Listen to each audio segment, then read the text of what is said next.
and welcome everyone. I'm KAUSHALYA here. It is an absolute honor to be here with all of you today, and thank you for giving me this chance to share my thoughts.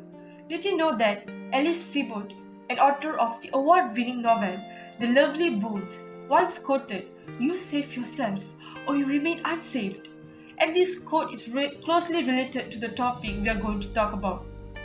In the theme of people, we will be presenting a topic on lack of sensitivity of rape culture in Malaysia, mainly to raise the awareness. Recently, the callous behavior of Malaysian comedians brought to light a long-standing issue that took roots in our very society. Rape culture have been heavily normalized in Malaysia, and victims of sexual harassment refuse to speak up against it. This presentation will include our thoughts on how to improve our current state of awareness surrounding rape culture by discussing the normalization of rape culture in Malaysia, the effects of rape culture, necessary ways to fight rape culture, and how awareness in Malaysia is brought upon compared to other countries.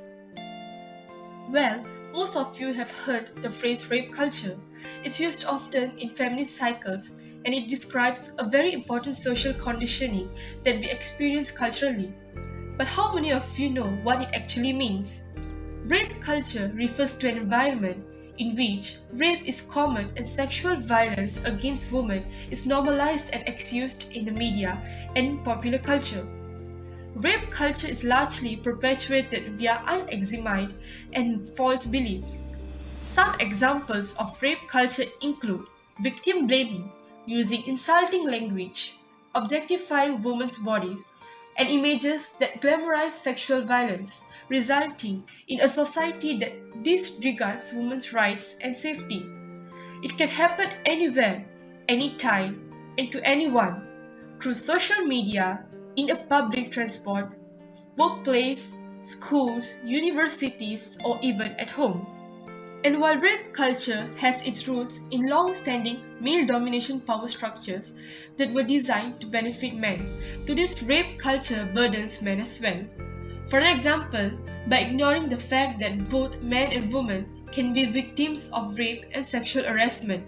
As a result, male victims are left without legal protection or social assistance as well. But it's still considered that women are the most common victims.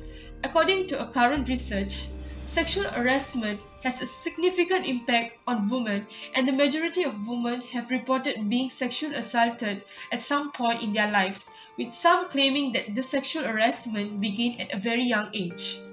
In Malaysia, our society is always being shocked by the news of rapes, which its rate is accelerating day by day. There's an average of 5 rape cases reported in Malaysia on a daily basis. Brown Miller, in Against Our Will, discusses 3 ideas that helped bring awareness to some clearly defined rape myths on the early to mid-20th century. First, any woman can be a rape victim regardless of age, size, shape, or status. Second, any man can be a rapist, not just evil or mentally ill men as taught in previous decades. Finally, rape can occur in many different forms besides the stereotype of a violent rape done by a stranger. The idea any woman can be raped was a new proposition that called attention to the notion of victim blaming. Now, that rape could affect anyone, there would not be a proper way for men and women to avoid it. Some rape myths that were widely accepted on the basis of what kind of woman would be raped were ideas that the victim was always young, careless, and beautiful, or they are the ones who invite rape by provoking men. Hence, the goal of discussing rape culture is much more than simply reducing the frequency with which sexual harassment occurs, or the impunity that allows it to flourish, because the problems at the root of this issue are much bigger. So that was a brief introduction on what is rape culture. Now Laura will talk about the normalization of rape culture in Malaysia.